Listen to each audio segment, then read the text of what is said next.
ये आपका स्पेन देश है, ये पूरा स्पेन है। ये जो किनारे किनारे है ये आपका पुर्तगाल है।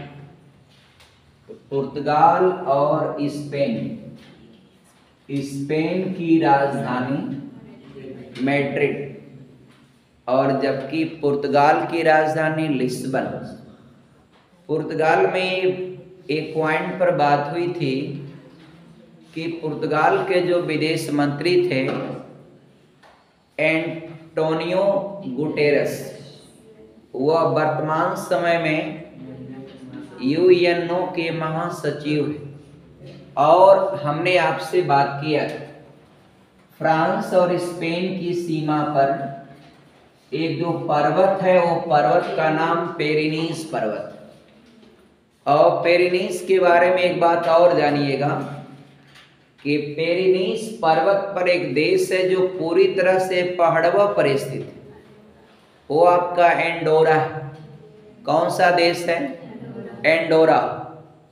फ्रांस और स्पेन की सीमा पर लगा हुआ एक पर्वत है, उस पर्वत का नाम है पेरिनीस पर्वत। और पेरिनीस पर्वत पर पूरी तरह से लोकेट या सिचुएटेड एक कंट्री है, छोटा सा देश। कौन सा है? एंडोरा। ये जो आप देखिएगा डियर, तो जरा इसको देखेंगे तो ये तीन ओर से क्या है, ये 1 2 3, तीन ओर से आपका जल से घिरा है।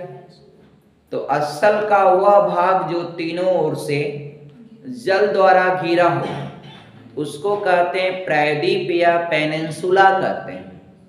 इसलिए मित्रों, स्पेन और पुर्तगाल जिस सरजमी पर ये सब टिके हुए हैं वह आपका उस प्रायद्वीप का एक नाम है, आइबेरिया का प्रायद्वीप बोला जाता है। स्पेन और पुर्तगाल जिस प्रायद्वीप पर हैं वो प्रायद्वीप का नाम है कौन?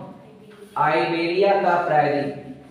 और एक दो बात और हमने आपको बताया था कि पुर्तगालियों से हमारा क्या संबंध है। तो पुर्तगालियों से हमारा ये संबंध है कि सबसे शुरू में लूटना शुरू किए और सबसे आखिरी तक लूटे भारत को। ये हमारा संबंध है पुर्तगालियों से। पुर्तगालियों ने हमें भारत को लूटा और इसलिए भारत में या भारत के लिए 1498 में पहली बार समुद्री मार्ग की खोज किया था वास्को डी गामा। कहां से आया था? पुर्तगाल से आया था। और डियर लास्ट में सब गए कब? 1961 में।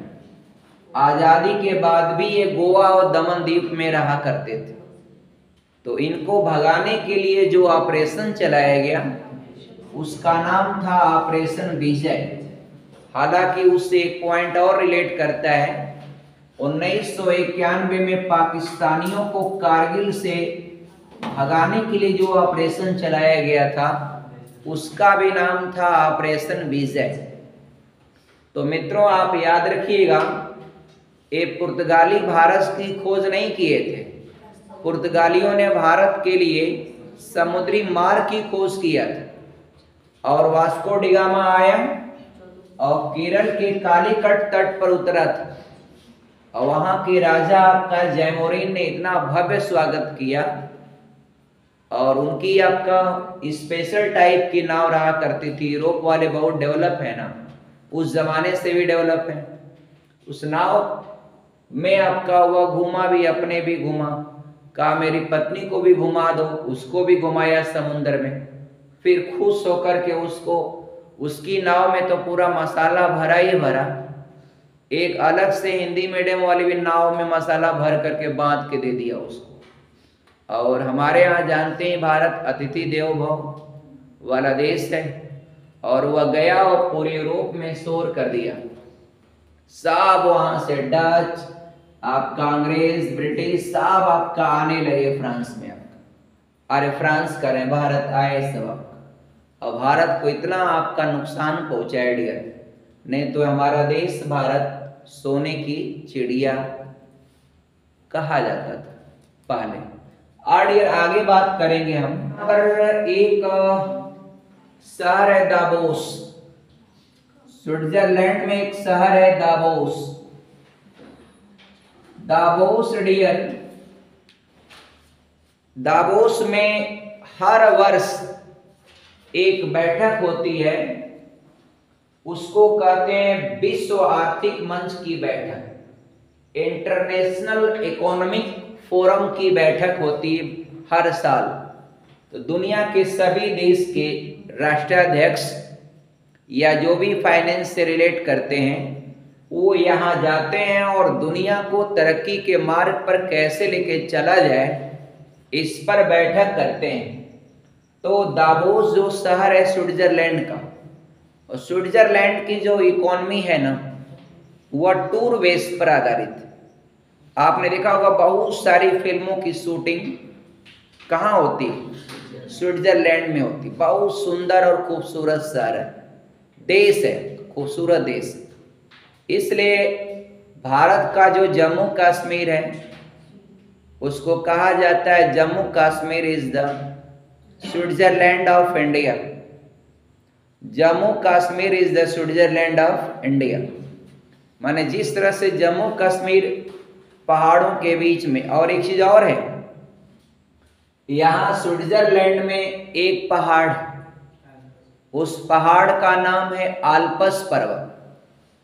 और आल्प्स पर्वत की जो सबसे ऊंची चोटी है वो फ्रांस में चली गई, क्योंकि आपको पता है कोई पर्वत या कोई प्राकृतिक चीजें किसी देश की बाउंड्री से उनका कोई लेना देना नहीं होता है। चाहे आपका भारत में सिंधु नदी है, बाउंड्री में रुकी है कि बह रही पाकिस्तान आ गया रुक जाओ, ऐसा तो होता नहीं आपका।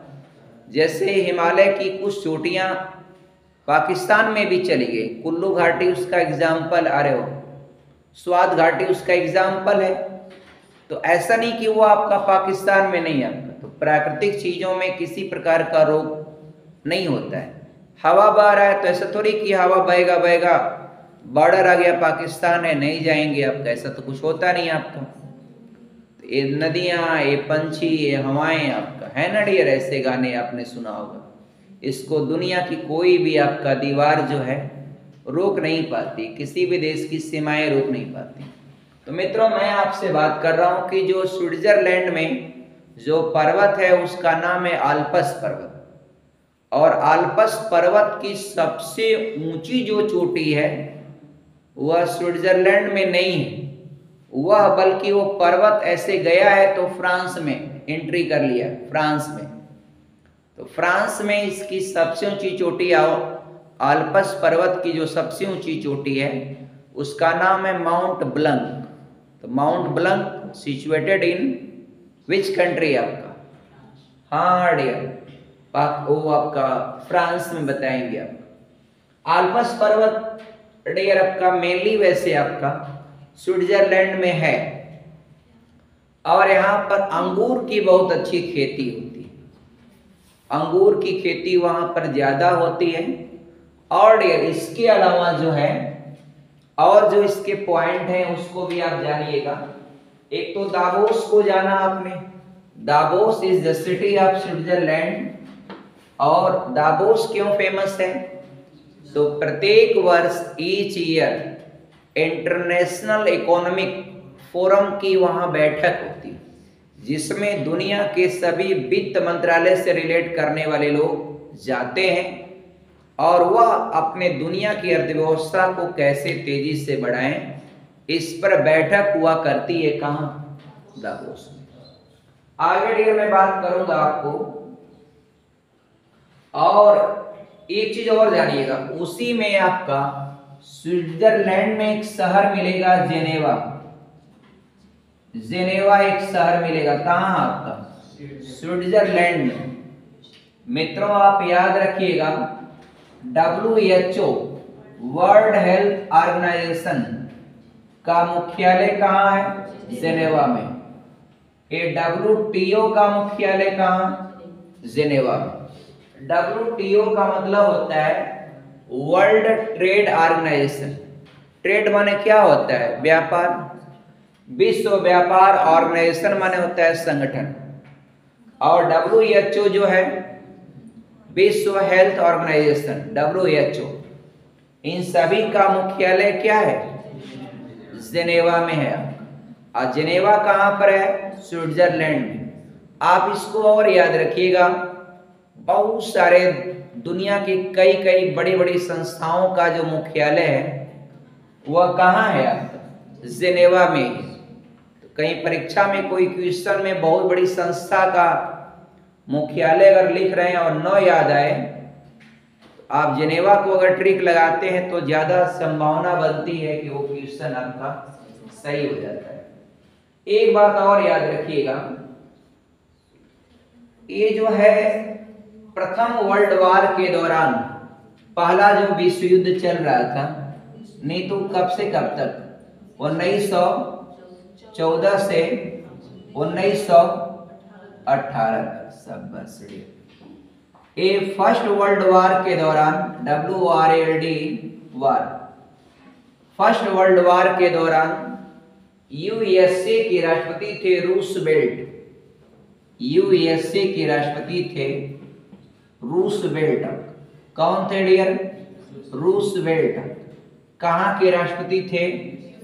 हाँ डियर, संयुक्त राज्य अमेरिका के। और पहले विश्व युद्ध के दौरान इन्होंने 1920 में, याद रखिएगा 10 जनवरी 1920, 10 जनवरी 1920 में, 10 जनवरी 1920 में लीग ऑफ नेशन की स्थापना की थी। किसका? लीग ऑफ नेशन की स्थापना की थी। League of nation, league of nation, league of nation की स्थापना कब हुई थी? 10 जनवरी 1920 में। क्या उद्देश्य था? ये प्रथम विश्व युद्ध हुआ था डियर, उसी दौरान आपका 1920 में, मतलब प्रथम विश्व युद्ध के समाप्ति के बाद, क्या था? समाप्ति के बाद, अरे भाई 1914 से 1918 तक प्रथम विश्व युद्ध चला। पहला विश्व युद्ध जब समाप्त हो गया तो अमेरिका के जो राष्ट्रपति थे रूसवेल्ट, इन्होंने कहा कि पूरी दुनिया का एक ऐसा ऑर्गेनाइजेशन बनाया जाए जो आपका अब दोबारा आपका द्वितीय विश्व युद्ध को रोक सके, दूसरे विश्व युद्ध को रोक सके, ऐसा कोई संस्था बनाई जाए। तब मित्रों लीग ऑफ नेशन को बनाया गया 10 जनवरी 1920 को। और लीग ऑफ नेशन का काम क्या था? कि दुनिया को एक सूत्र में बांधना और अगला जो द्वितीय विश्व युद्ध है उसको रोकना। लेकिन क्या मित्रों यह रोक पाया? नहीं रोक पाया। इसको राष्ट्र संघ भी कहा जाता है डियर। और यह जब नहीं रोक पाया तो फिर आपका इसको रिजेक्ट करके 24 अक्टूबर 1945 में UNO की स्थापना हुई थी, यूनाइटेड नेशंस ऑर्गेनाइजेशन। UNO क्या है डियर? तो बताइएगा। लीग ऑफ नेशन का परिवर्तित नाम है, उसको बदला गया, उसको बंद कर दिया गया। लीग ऑफ नेशन का रिस्पॉन्सिबिलिटी थी कि पहला विश्व युद्ध हो गया, दूसरा न हो, तो अपने काम में असफल होने के कारण इस संस्था को बंद करके अब पुनः एक दूसरी संस्था खोली गई दुनिया में, जिसको संयुक्त राष्ट्र संघ कहा जाता है। इसकी स्थापना हुई थी 24 अक्टूबर 1945 को। आपका ये भी बात आपको याद रहेगी डियर। और डियर इसके अलावा है एक तथ्य ये भी आप जानिएगा डियर, यहां पर जो आपने सुना होगा कि स्विस बैंक, स्विस बैंक जहां पर काला धन रखते हैं, ये स्विस बैंक। तो मित्रों स्विस बैंक में, ये स्विस बैंक है कहां? तो आप बताइएगा स्विट्जरलैंड में। रीजन क्या होता है? देखिए इस बैंक में जो भी अपना पैसा रखता है, आप भारत में किसी भी बैंक में आप पैसा रखेंगे तो बैंक आपको आपके पैसे के रखने के बदले में आपको ब्याज देता है। ब्याज का अलग अलग दर होता है, कहीं 5, कहीं 6, कहीं 7, अलग अलग बैंकों का अलग अलग नियम होता है। लेकिन स्विस बैंक में आप अगर अपना पैसा रखेंगे तो आपको पैसा रखने का टैक्स देना पड़ेगा, क्योंकि वह पैसा किसका होता है डियर, वह पैसा जो ब्लैक मनी होता है। तो उसको आप रखेंगे यहाँ पर तो वह गलत तरीके से कमाया गया धन होता है, तो जो रखता है वह वहां पर टैक्स देता है, तब वो रखता है। और उससे उसका समझौता हुआ रहता है कि हम बताएंगे नहीं आपके देश को कि आपने यहाँ पर पैसा रखा है, इसलिए आपका डियर वहां पर टैक्स रखता है रखने का। तो मित्रों, काला धन रखने वाला जो बैंक है वह कौन सा बैंक है? Swiss bank. कहां पर है? बहुत अच्छा डियर। उसके बगल में एक देश है, जस्ट उसके बगल में एक कंट्री है, आप जरा देखिएगा, इसके बगल में है डियर ऑस्ट्रिया है। उसके जस्ट बगल में सटा हुआ देश है कौन? ऑस्ट्रिया। ऑस्ट्रेलिया नहीं है, ऑस्ट्रिया। डियर फर्डिनेंड अंतिम आर्चडुक। अब आपके मन में होगा कि ये आर्चडुक क्या है? तो राजा का जो वारिस होता है ना, उसी को आर्चडुक कहा जाता है। और यहाँ ऑस्ट्रिया में ये आपका राजशाही व्यवस्था थी, राजतंत्र था कि जो राजा का बेटा ही राजा बनेगा। तो डियर यहाँ पर अंतिम जो यहाँ के आर्चडुक थे वह फर्डिनेंड थे। और फर्डिनेंड को डियर, और यही वह व्यक्ति थे जो आपका प्रथम विश्व युद्ध को दुनिया में रोक सकते थे। ऑस्ट्रिया के जो आपका राजकुमार थे फर्डिनेंड अंतिम आर्चडुक, वही आपका प्रथम विश्व युद्ध को रोक सकते थे। और वह गए आपका घूमने, कंट्री उसी के बगल में है सेरेज़ोवाक, यही बगल में है डियर, देखिएगा तो आपको मिल जाएगा सेरेज़ोवाक। उसी की राजधानी या कैपिटल है बोस्निया। बोस्निया में उनकी हत्या कर दी गई। किसकी?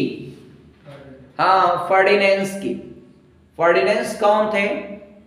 ऑस्ट्रिया के अंतिम आर्चडुक। ऑस्ट्रिया देश के अंतिम आपका जो राजा का एक अंतिम वारिस थे, और वही वह व्यक्ति थे जो पहले विश्व युद्ध को रोक सकते थे। और वही आपका गए कहां पर? सेरेज़ोवा में घूमने गए। और सेरेज़ोवा की जो राजधानी थी बोस्निया, वहीं पर उनकी हत्या कर दी गई। किसकी? ऑस्ट्रिया के राजकुमार आपका फर्डिनेंड की। उनको मार डाले सब।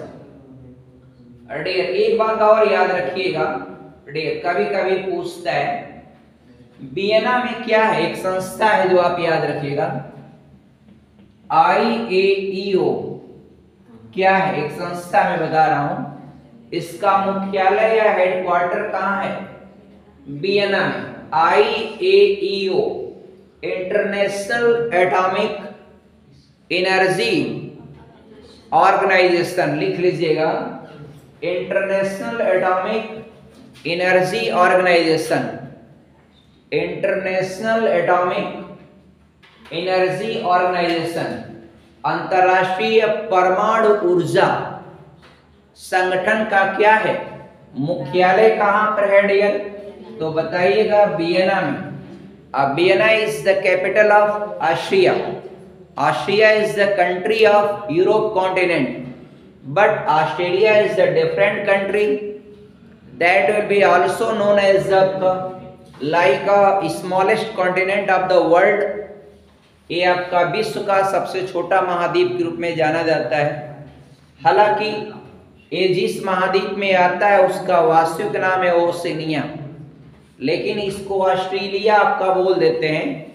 विश्व का 7वां सबसे छोटा महाद्वीप जो है ऑस्ट्रेलिया, बट ये वास्तव में ऑस्ट्रेलिया एक महाद्वीप नहीं है, वो एक देश है। क्योंकि आप बताइएगा कि अगर आपका वह महाद्वीप है तो उसकी राजधानी एक तय है कि कैनबरा है। तो अगर ऑस्ट्रेलिया एक महाद्वीप है और उसकी राजधानी कैनबरा है, तो फिर बताइए कि यूरोप एक देश है और यूरोप एक महाद्वीप है या एशिया एक महाद्वीप, तो फिर उसकी भी कोई राजधानी बताइए, तो आप बता नहीं पाएंगे। इट मीन्स ये बात इस बात को अप्रूव करता है। आप इस चीज को जानिएगा डियर आपका कि ऑस्ट्रेलिया एक आपका देश, स्वतंत्र देश है। इसको प्यासी भूमि का देश भी कहते हैं, अभी उस पर बात नहीं करेंगे। तो डियर वियना में किस संगठन का मुख्यालय? अंतर्राष्ट्रीय परमाणु ऊर्जा संगठन का मुख्यालय कहाँ पर है? वियना में।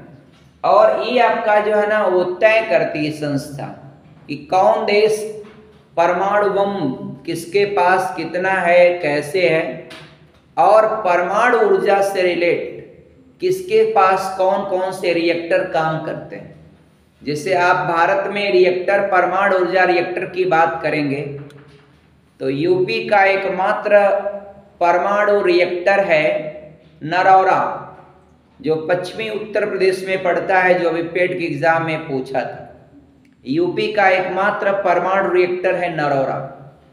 फिर और भी हैं भारत में, रावत भाटा है, जैता है, कलपक्कम है, कुंडाकुलम है, कैगा है। ये सारे आपका क्या है? परमाणु रिएक्टर है। और परमाणु रिएक्टर आप विज्ञान में पढ़े होंगे, 10th क्लास में ही या आपका इंटरमीडिएट में पढ़े होंगे आप केमिस्ट्री में, कि जो परमाणु भट्टी या परमाणु रिएक्टर होता है, एटॉमिक रिएक्टर, वह एक प्रकार का भट्टी होता है डियर। अब भट्टी को अंग्रेजी में फर्नेंस कहते हैं।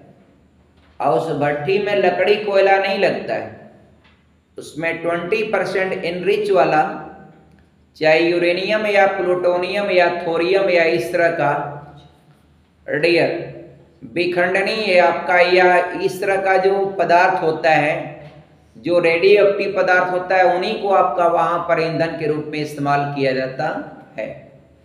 विज्ञान के बहुत प्रश्न आपका परमाणु रिएक्टर से रिलेट करके पूछता है। एक दो बातें और याद रखिएगा, इस कंटेंट को आपको विज्ञान में काम आएगा।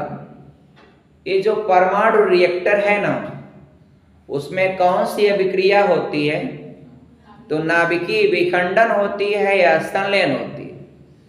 तो आप बताएंगे नाभिकीय विखंडन होती है क्रिया। और नाभिकीय विखंडन में क्या होता है?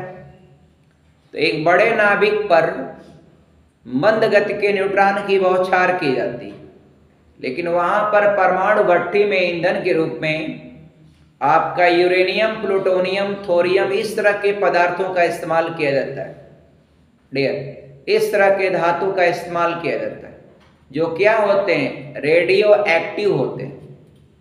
और रेडियो एक्टिव पदार्थ कौन होते हैं?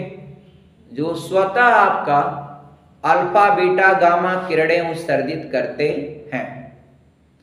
और डियर उस पर जब मंद गति के न्यूट्रॉन की बौछार करेंगे तो वह आपका लगभग समान द्रव्यमान के नाभिकों में वह टूट जाता है और अपार मात्रा में ऊर्जा का क्या होता है? उत्सर्जन होता है डियर। और उस ऊर्जा को फिर आपका विद्युत में कन्वर्ट करके और देश के विकास और निर्माण कार्यों में इस्तेमाल किया जाता है। दो तीन बातें उसमें और पूछा जाता है, मैं आपको बता देना चाहता हूं। एक तो पूछेगा कि परमाणु रिएक्टर वह किस सिद्धांत पर वर्क करता है, तो आप हमेशा नाभिकीय विखंडन बताइएगा। कौन सा? नाभिकीय विखंडन नंबर एक चीज। नंबर दूसरी चीज ये पूछता है कि जब परमाणु रिएक्टर में अनकंट्रोल्ड आपका न्यूक्लियर रिएक्शन होता है, अनियंत्रित श्रृंखला क्रिया होती है, अनियंत्रित, तो उसको कंट्रोल करने के लिए क्या चीज का इस्तेमाल किया जाता है? तो आपको 2-3 ऑप्शन याद रहेगा।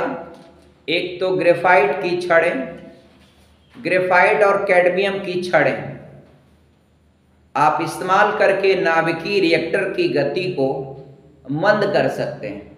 उसके अलावा डियर एक प्रश्न और आपको याद रखना पड़ेगा कि जो भारी जल होता है जिसको आप D2O कहते हैं, ये भारी जल, इसका भी इस्तेमाल नाभिकीय रिएक्टर में न्यूट्रॉन की गति को मंद करने के लिए किया जाता है। क्या? ड्यूटेरोक्साइड आपका, इसको बोलते हैं ड्यूटेरियम, D2O, इसको हिंदी में भारी जल कहते हैं, अंग्रेजी में हैवी वाटर, इसका इस्तेमाल इसको भारी जल कहते हैं।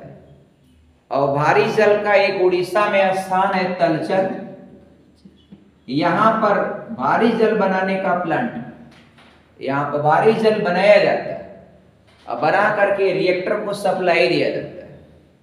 आप ये भी याद रखिएगा, तलचर उड़ीसा में। और भारी जल को बनाया किसने था, खोज किसने किया? यूरे और वासवर ने किया था। कब किया था? 1932 में किया होगा। इतना बड़ा काम तो कुछ मिला भी होगा। तो 1934 में उनको रसायन विज्ञान का नोबेल पुरस्कार से सम्मानित किया गया। किसको? यूरे और वासवर्न। कब? 1934 में। काम कब किए? भारी जल को बनाया 1932 में। भारी जल बनाने का कारखाना कहाँ है? तलचर पड़ता है कहाँ? उड़ीसा में। और भारी जल का जो केमिकल फार्मूला होता है वो आपका D2O होता है। डियर ध्यान दीजिएगा, 4 देशों का एक समूह, ये 4 देशों का जो एक समूह है, इसको आप किस नाम से जानते हैं? स्कैंडिनेवियाई देश। स्कैंडिनेवियाई देश में कितने देश आते हैं? 4 देश आते हैं। इसमें कौन सा एक देश नहीं आता है? शुरुआत में नहीं था या उसको छांट सकते हैं, तो आप फिनलैंड को छाटिएगा। क्यों? क्योंकि रूस की सीमा से लगा हुआ देश है फिनलैंड, इसलिए फिनलैंड और स्कैंडिनेवियाई देश इसको कहते क्यों है? स्कैंडिनेवियाई में 4 ही देश आता है, नॉर्वे, स्वीडन, फिनलैंड और डेनमार्क। फिनलैंड पर पहले रसिया का अधिकार था, इसलिए वहां जो कल्चर आज भी मिलती है तो रूस से मिलती जुलती है। इसलिए अगर एक देश कोई छांटता है कभी, तो आप फिनलैंड को ही छांट सकते हैं। वैसे स्कैंडिनेवियाई में 4 देश। और नॉर्डिक कंट्री कहेगा तो आप ग्रीनलैंड और आइसलैंड को भी जोड़ लीजिएगा। इसमें 4 प्लस इन दोनों को अटैच कर देंगे तो इसको नॉर्डिक कंट्री में आपका गिना जाएगा। इन 6 को किसमें गिना जाएगा? नॉर्डिक कंट्री में। मित्रों, बाल्टिक कंट्री कौन है? तो हमने बताया था यहाँ पर जो 3 देश हैं अलग हुए हैं रूस से। यूएसएसआर जब 1991 में टूटा, एस्टोनिया, लाथीविया, लिथुआनिया, एस्टोनिया, लाथीविया, लिथुआनिया, ये तीनों देश क्या हैं? बाल्टिक देश हैं। उसके बगल में ये आपका द्वितीय विश्व युद्ध के जननी जो 2 देश हैं द्वितीय विश्व युद्ध जिनकी वजह से आरंभ हुआ था, वह जर्मनी और पोलैंड। ये भी आप याद रखिएगा। इसके अलावा फ्रांस के और इसके ऊपर कोना में वेनेक्स देश। वेनेक्स कितने देशों का समूह है? तो 3 देशों का समूह, बेल्जियम, नीदरलैंड और लग्जमबर्ग। अगर डियर उसमें आपसे पूछा कि यूरोप का सबसे व्यस्त बंदरगाह कौन सा है, आप क्या बताएंगे? बिगेस्ट और busy seaport of Europe continent, Rotterdam बंदरगाह। स्टॉर्डम सीपोर्ट किस कंट्री का है डियर? स्टॉर्डम किसका है? नीदरलैंड का। एकदम एक एक कंटेंट याद रहे पूरा। हालांकि मैप में आप खोजेंगे तो आपको दिखेगा नहीं। वेनेक्स में बेल्जियम, नीदरलैंड, लग्जमबर्ग, उसमें सबसे ऊपर कौन है? नीदरलैंड। और हालैंड किसका पुराना नाम था? नीदरलैंड, पोलैंड का नहीं, नीदरलैंड का। और नीदरलैंड के लोगों को क्या कहते हैं? डच। डच डच भारत पर आक्रमण किया था, किया था। आगे बढ़िए। इसके बगल में ऊपर 3 देशों का समूह है, ब्रिटेन, इंग्लैंड, वेल्स और स्कॉटलैंड। और इसमें यदि आपका उत्तरी आयरलैंड को जोड़ दिया तो ये चारों देशों का समूह क्या बनता है? यूके। और एमराल्ड द्वीप पर ये 2 देश हैं, आयरलैंड और उत्तरी आयरलैंड। लेकिन आयरलैंड एक अलग कंट्री है जहां की रहने वाली थी एनी बेसेंट। और आयरलैंड की राजधानी आपका डबलिन। क्या है मित्रों? डबलिन। क्या है? डबलिन। याद रहेगा डियर। और डियर आप पूरा द्वीप याद रखिएगा। एमराल्ड द्वीप पर है डियर 2 देश, ये उत्तरी आयरलैंड और आयरलैंड। आयरलैंड नीचे बड़ा है, उत्तरी आयरलैंड छोटा है। तो यदि इंग्लैंड, वेल्स, स्कॉटलैंड में आपने उत्तरी आयरलैंड को शामिल कर दिया तो वो बन जाता है क्या? United kingdom. क्या बन जाता है? United kingdom. और डियर आप इसको याद रखिएगा। और ब्रिटेन और फ्रांस के बीच जो समुंदर है, ये समुंदर आपका इंग्लिश चैनल कहलाता है। हालांकि इन्हीं के बीच में यहां पर पतला सकरा मार्ग जो है वो आपका डोवर जल संधि कहलाता है, जिसमें बुलेट ट्रेन का संचालन भी पानी के अंदर क्या होता है? होता है। आगे डियर मैंने बताया था आज ही आपसे कि ये जो है एक ऐसा सरजमी है जो 3 ओर से जल से घिरी। इसको नाम आप दे सकते हैं क्या? आइबेरिया का प्रायद्वीप। आइबेरिया की प्रायद्वीप पर कितने देश हैं? तो 2 देश हैं। कौन डियर? स्पेन और पुर्तगाल। स्पेन और पुर्तगाल। स्पेन की कैपिटल मैड्रिड, पुर्तगाल की लिस्बन। और स्पेन में ही नीचे आपका एक स्थान है जिब्राल्टर। तो जिब्राल्टर को मित्रों भूमध्य सागर की कुंजी कहा जाता है। क्यों? क्योंकि भूमध्य सागर में प्रवेश करने का प्राकृतिक जो मार्ग है वह सिर्फ जिब्राल्टर वाला ही है। तो जिब्राल्टर पर जिसका अधिकार होता है तो बिना उससे मधुर संबंध रखे आप यहां से प्रवेश नहीं कर पाते। इसीलिए ब्रिटेन इस पर अपना अधिकार जमाया है। और स्पेन से ब्रिटेन के संबंधों में थोड़ा असुविधा है। लेकिन यहाँ के देश से सब आपस में लड़ाई झगड़ा गाली गलौज नहीं करते हैं, बस मतभेद है तो मतभेद है, बस इतना ही है। इसलिए स्पेन का ब्रिटेन से ज्यादा मधुर संबंध नहीं है। किसको लेकर के? जिब्राल्टर। जिब्राल्टर भूमध्य सागर की कुंजी कहा जाता है डियर। और इधर मैंने आज और फ्रांस को यूरोप का भारत कहते हैं। और फ्रांस का ऊपरी हिस्सा जो है नॉर्मंडी कहलाता है। और द्वितीय विश्व युद्ध के दौरान सबसे ज्यादा भीषण लड़ाई नॉर्मंडी में हुआ। और नीचे वाला ऊपर का जो ये समुद्र तट है वह नॉर्मंडी बीच कहलाता है। नीचे वाला खाई जो है बिस्के की खाई, उसी में एक शहर है बोर्दो। कौन से शहर है? बोर्दो। फिर आपको मिलेगा टूलूज, एरोप्लेन के निर्माण के लिए फेमस है। फिर आपको मिलेगा निचला हिस्सा लॉरेंस। लॉरेंस के अलावा पेरिस उसकी कैपिटल, और उसके अलावा आपका लियोन। लियोन एक बताया ना डियर, कौन सा? हाँ, इंटरपोल का मुख्यालय, यानी अंतरराष्ट्रीय पुलिस को शॉर्ट में क्या कहते हैं? इंटरपोल। इंटरनेशनल पुलिस को शॉर्ट में कहते हैं इंटरपोल। इंटरनेशनल से शब्द लिया इंटर, आप पुलिस से लिया पोल। पुलिस की स्पेलिंग लिखेंगे तो POLICE लिखेंगे ना, तो बस इसका इंटर उसका पोल लेकर के इंटरपोल। तो मित्रों, जब कोई व्यक्ति हवाई जहाज से दूसरे देश में भागता है तो मदद ली जाती है किसका? इंटरपोल का। इंटरपोल को उस व्यक्ति का फोटो जारी किया जाता है, यही वह व्यक्ति है जो इस देश से भाग रहा है, कृपया इसको पकड़ने में मदद करिए। इंटरपोल वाले भी नहीं कभी कभी पकड़ पाते हैं।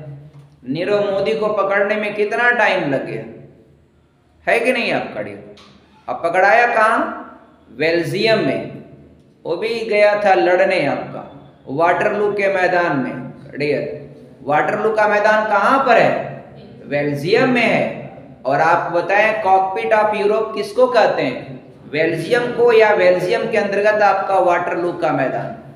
तो डियर, जो जो देश आपका वहां पर जीते, आज उनका उस देशों पर और पूरा आपका यूरोप पर उन्होंने क्या किया? राज किया। थोड़ा सा कंटेंट और बचे हुए हैं, कोशिश जारी है। थैंक्स, जय हिंद।